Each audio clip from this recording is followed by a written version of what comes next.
Caleb Wilson should still be with us today. He should still be alive.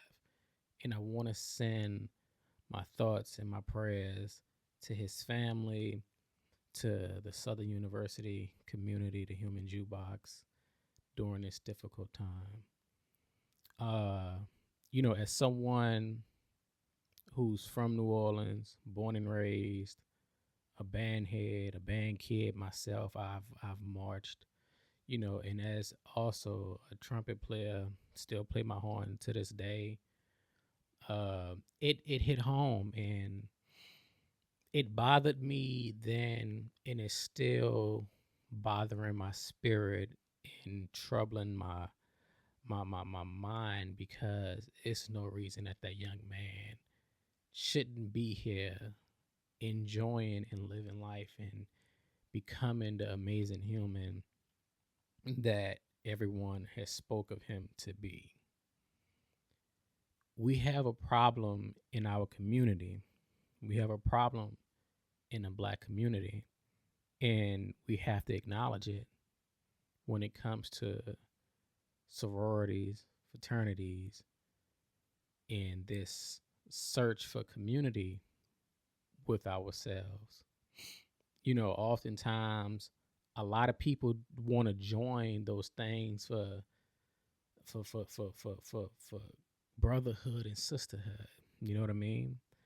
And when it comes to hazing, it's no purpose in it. I've never understood it.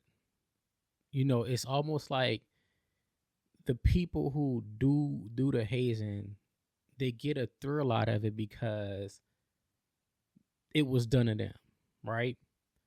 Here's my perspective on it and what really changed my mind. I remember being in high school and knowing somebody that was going through it, and they used to tell us these stories about how they literally they were getting paddled and beat nightly for, like, I don't know, it could have been a couple weeks or a month, a couple months that they were going through, like, the process of it. But, like, I remember, like, they used to come in, and every time we saw them, they were just so sore, and I'm talking about daily. It's like they so sore that I remember them not being able to sit down in a chair. I was in high school, not being able to sit down in a chair.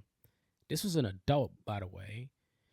Uh, and just like talking about, oh man, I got to get out of here because it's I gotta go and go through this process or whatever. And like they will go off, and it'd be like late at night that they were talking about they having to like spend all night somewhere, God knows where, going through this process, this hazing process, talking about all of like the push-ups and the punishment and stuff. And it's like all for the sake of being like branded and to be a part of something, to be able to throw up signs and wear certain colors.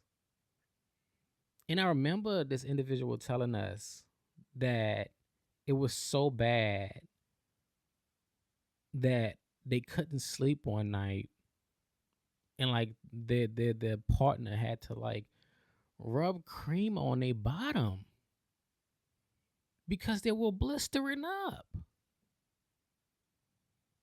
Man, that ain't cool. And I think we have to have an honest conversation about that, because like when it comes to these hazing rituals, because that's what they are. Um, if you have to be abused in any way, whether that's physically, emotionally, verbally, or mentally, like that's not cool. Like to be a part of community, that's not community. Um, that's not a brotherhood or a sisterhood that anybody should want to be a part of. That is an abusive relationship. Let's be honest. Like, if you have to go through all of those things for the sake of being a part of something and say, hey, yes, I did that. I'm a part of this thing that's bigger than me, and you had to endure all of these harmful things, that is an abusive relationship. And you can't tell me otherwise. You know, it's like it's one of those things to where it's like, you think about it and it's like, does it really build character? And it doesn't. That does not build character. That builds trauma. That builds something so terrible that it can really literally ruin a person's life. We've seen time and time again through the years what hazing has done to people. People have lost their lives. And in this instance, we just recently with the young brother Caleb, you know, this isn't something new. This has been going on for a long time. At what point do we say enough is enough? And I know people are like, oh, well, it's not only a black thing. Like, it happens in other communities too, man. I'm not worried about them. I'm not talking about them. I'm talking to us. We have an in-house issue that we have to rectify. We have to fix. Yes, it goes on in other communities within their organizations. However, my concern and my focus is black people in the black community. We have a problem, and it's like every time something like this happens, it gets glossed over. We we mourn, we talk about it for a couple weeks, and then like it's on to the next thing. It's like this needs to be the time that something has to happen. I don't know what that something is, but within those organizations, something has to give. Something has to give. Because like, God forbid you have like unhealed childhood trauma, and then you decide to join one of these organizations, and then they that causes more trauma. Now you have a problem, and you gonna want to take that out on the next group of people that come in because it was done to you. That's not progress. And for what? All for the sake of some colors and a name, some letters. We can do better than that. Why can't there be a more healthier way, a safer way to get into these organizations instead of beating people and, again, abusing them, because that's what it is. Instead of abusing people, why can't there be something like, you have to do so many hours of community service, and maybe you get with the school that you belong to and give the janitorial staff a week off of work, and let the people that's trying to join these organizations literally take the responsibility of cleaning the entire campus. Something that's safe, something that actually builds character. Why can't we uh you know literally go out into the community and clean up the streets, organize with the people in these neighborhoods that your school is located in, and actually give back?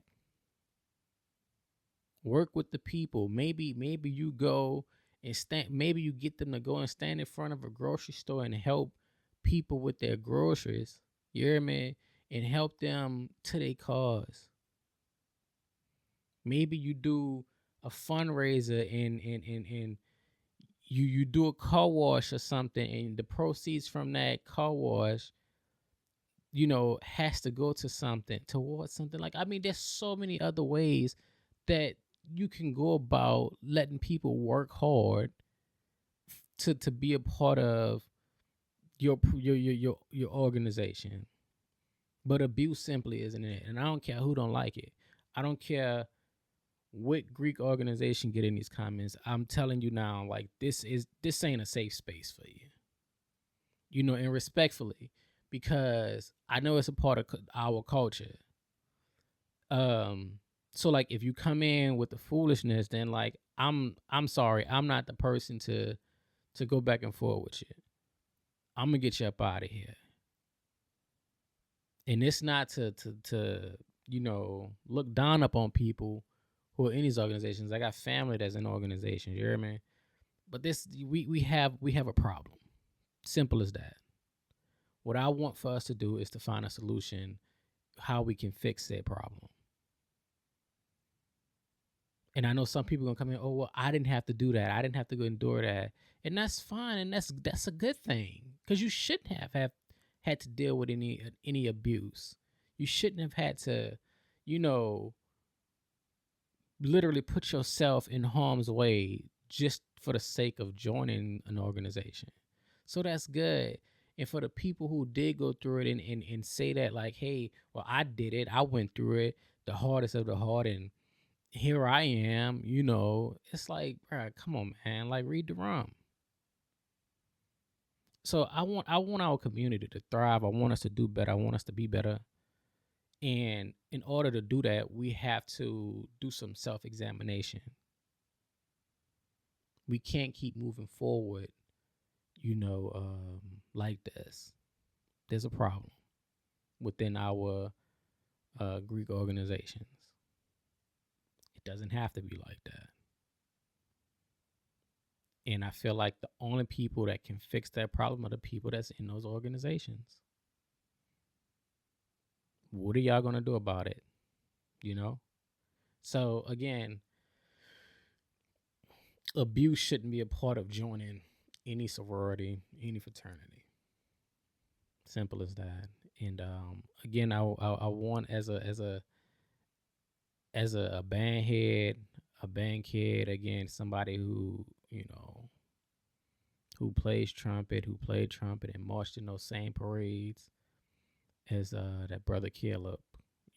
Is my heart goes out to him and his family, and I pray that God sees them through and provide them healing. But yeah, we have to do something to keep his memory alive, and to make sure that you know this isn't all for nothing. You know, so I appreciate you for tuning in to another episode of a Quick Little Word podcast. It's your boy Chris Wright. Be sure to check out the description for all of the additional information. This hat, different merch from my clothing brand, Fations.com. And until next time, peace, love, and happiness.